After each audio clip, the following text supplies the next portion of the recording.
আসসালামু আলাইকুম। এখন দেখবেন সংবাদ শিরোনাম। কাল শেখ হাসিনার মামলার রায় সম্প্রচার হবে সরাসরি। দণ্ডিত আসামির সম্পদ বাজেয়াপ্ত করে শহীদ ও আহতদের পরিবার। বাস অ্যাম্বুলেন্স সহ বিভিন্ন স্থাপনায় আগুন, 2 জেলায় গাছ ফেলে মহাসড়ক অবরোধের চেষ্টা। অরাজকতা বরদাস্ত করবে না আইন শৃঙ্খলা বাহিনী। ফ্যাসিস্ট হাসিনার রায় ঘোষণা নিয়ে দেশে বিশৃঙ্খলা তৈরির চেষ্টা করছে একটি মহল, বললেন মির্জা ফখরুল। সবাইকে রুখে দাঁড়ানোর আহ্বান। প্রধান উপদেষ্টার ভাষণে 8 দলের দাবি আংশিক পূরণ হয়েছে। আন্দোলন চালিয়ে যেতে শিগগিরই নতুন কর্মসূচি ঘোষণা, জানালেন জামায়াত নেতা। এতক্ষণ দেখছিলেন সংবাদ শিরোনাম, এখন দেখবেন বিস্তারিত। জুলাই গণঅভ্যুত্থানে গণহত্যার মামলায় কাল শেখ হাসিনার রায় ঘোষণা করবে আন্তর্জাতিক অপরাধ ট্রাইব্যুনাল।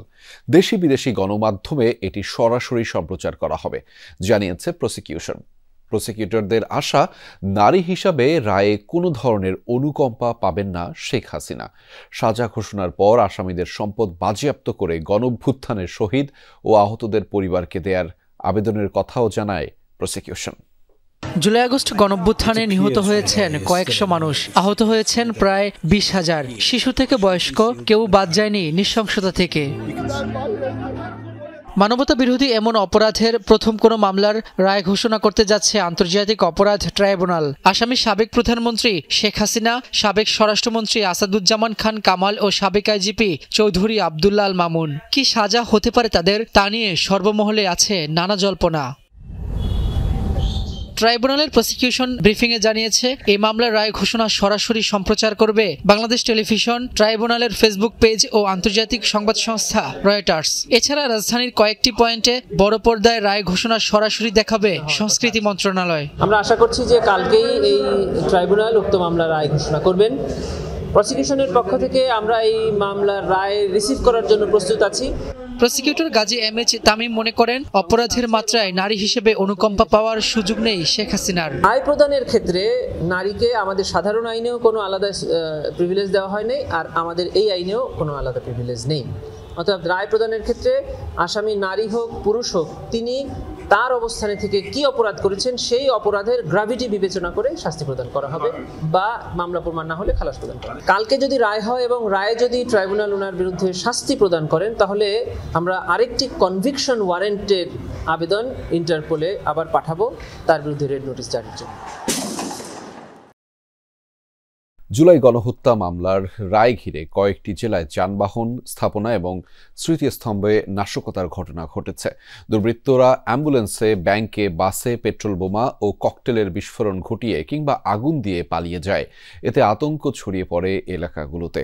2 জেলায় গাছ ফেলে মহাসড়ক অবরোধের চেষ্টা করে কার্যক্রম নিষিদ্ধ আওয়ামী লীগের নেতাকর্মীরা। শনিবার মধ্যরাতের ঘটনা।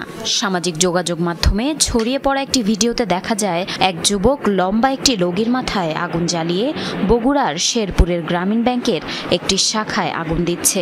সাথে সাথে দাউ দাউ করে জ্বলে ওঠে সাইনবোর্ডের বাইরের অংশ। এতে হতাহতের ঘটনা না ঘটলেও আতঙ্ক ছড়িয়ে পড়ে পুরো এলাকায়। জড়িতদের শনাক্ত ও আইনের আওতায় আনতে কাজ চলছে বলে জানিয়েছে পুলিশ। সিলেটে শহীদ শামসুদ্দিন আহমদ হাসপাতালের পার্কিংয়ে থাকা একটি অ্যাম্বুলেন্সে আগুন দেয় দুর্বৃত্তরা। হাসপাতালের সিসিটিভি ফুটেজে দেখা যায়, 2টি মোটরসাইকেলে 5 জন তরুণ প্রথমে পার্কিংয়ে প্রবেশ করে, পরে তাদের দেয়া আগুনে। ফ্যাসিস্ট শেখ হাসিনার রায় ঘোষণা নিয়ে একটি মহল দেশে অরাজকতা সৃষ্টির চেষ্টা করছে। এই অভিযোগ তুলে সবাইকে ঐক্যবদ্ধভাবে তা রুখে দাঁড়ানোর আহ্বান জানিয়েছেন বিএনপির মহাসচিব মির্জা ফখরুল ইসলাম আলমগীর। বিলম্ব না করে নির্বাচন প্রক্রিয়াকে সমর্থন জানাতে রাজনৈতিক দলগুলোর প্রতিও আহ্বান জানান তিনি। বলেন, নানা অনিশ্চয়তার পরও নির্বাচন হওয়ার সম্ভাবনা দেখা দিয়েছে। বাংলাদেশের রাজনীতির ইতিহাসে অন্যতম গুরুত্বপূর্ণ ও প্রভাবশালী চরিত্রের নাম আব্দুল হামিদ খান ভাসানী, যিনি মৌলানা ভাসানী হিসেবে পরিচিত। মজলুম নেতার 49তম মৃত্যুবার্ষিকীতে জাতীয় প্রেস ক্লাবে আলোচনা সভার আয়োজন করে বিএনপি। মহাসচিব শুধু বাংলাদেশের ইতিহাস নয়, ব্রিটিশ শাসনামল থেকে শুরু করে এই অঞ্চলে মৌলানা ভাসানীর রাজনৈতিক প্রভাবের কথা তুলে ধরেন বক্তারা। ব্রিটিশ সাম্রাজ্যবাদের বিরুদ্ধে সংগ্রামের মধ্য দিয়ে তিনি তৎকালীন পরাধীন ভারতবর্ষে রাজনীতি শুরু করে। ন্যাব ভাসানীর বেশিরভাগই জিয়া রহমানের হাত ধরে রাজনীতি এগিয়ে নেন উল্লেখ করে বিএনপি মহাসচিব বলেন, নানা বিভ্রান্তির পর নির্বাচনের নিশ্চয়তা দেখা যাচ্ছে।